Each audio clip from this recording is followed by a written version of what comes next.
ଝିଅ ପିଲାଟେ ମୁଁ ବାରମ୍ବାର ଏମାନଙ୍କ ଘରକୁ ଆସିବା କ'ଣ ଠିକ ହଉଛି? ଏଥିରେ ମା ତୁ କଥାଟା ବୁଝୁନ କାହିଁକି? ମାରେ ଇଏ ହେଲା ବିଜ୍ଞାପନ ଯୁଗ। ଏଠି ଯିଏ ଯେତେ ଦେଖେଇଲା ସେ ସେତେ ବିକ୍ରି କଲା। ଏଇ ଯେମିତି ପେଟ୍ରୋଲ ଦୋକାନୀ ବୋତଲ ଭିତରେ ପେଟ୍ରୋଲ ପୁରେଇ ତା ଦୋକାନ ଆଗରେ ଝୁଲଉଛି ନା, ଫଳ ଦୋକାନୀ ଫଳ ବି ଝୁଲଉଛି। ତୁ ସେମିତି ଯଦି ନ ଦେଖେଇବୁ ତତେ କିଏ କିଣିବ ମା କହିଲୁ?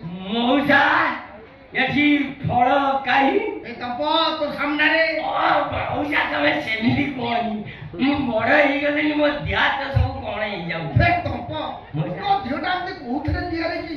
ଖାଲି ଲୋକଙ୍କୁ ସବୁ ଦେଖିଲା ବେଳକୁ ତୋ ଝିଅ କଣ ହେଇଯାଉଛି? ମଉସା ତମେ ବାହା ହେଇଛ? କାହିଁ ସେ କଥା ମନେ ପକେଇଲୁ? କାହିଁ? ଏ ଛରି ଛରି ଚାଚା ଏବେ କିନ୍ତୁ ବ୍ୟାଚଲର। ଏଇଟା ତମେ 4 ପ୍ରକାର ଟେଷ୍ଟ ନେଇଛ, ତୋର କଣ? ମୋ ଭାଗ୍ୟରେ ଗୋଟେ ବି ଜୁଟୁନି। ତୋ ବେଳା ଖରାପ। ମୁଁ ଭାବୁଛି ବାହା ହବା ବୋଧେ ମୋ ଭାଗ୍ୟରେ ନାହିଁ। ମଉସା ତମର ତ ବୟସ ହେଇଗଲାଣି, 60 ପାର ହେଲା। ତମେ ଆଉ ଜମିକୁ ନୁହଁ କି ହିଡ଼କୁ ନୁହଁ। ଏ ତପ ନାଇଁ, ତମ ଆଡକୁ ଯିଏ ଆସୁଛନ୍ତି ମୋ ଆଡକୁ ଠେଲି ଦଉଛି। ମୁଁ ବା ସେଇ ସନ୍ତାନରେ ଅଛି। ଯେମିତି ପଞ୍ଚାଳ ହେବି। ପଚାଳ କଣ? ଦେଖିବୁ ଦ୍ରୌପଦୀଙ୍କର 5 ସ୍ୱାମୀ ଥିଲେ। ସେ 5 ସ୍ୱାମୀଙ୍କର ଅଳି ଶୋଉଥିଲେ ବୋଲି ସେ ପାଚାଳି। ତେଣୁକରି ମୋର 4ଟା ଯାଇଛନ୍ତି।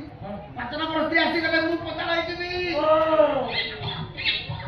এইভাবে যাবে তুমি খালি মুন্ডরে পানিয়া মারুছ। ঠিক কথা ঠিক। ମାମୁଁ ପ୍ରଥମେ ଯୋଉ କାମରେ ଆସୁଛ ଆଗ ସେଇ କାମଟା ସାର। ରାତିରେ ମୋର ଡ୍ୟୁଟି ଅଛି ପରା।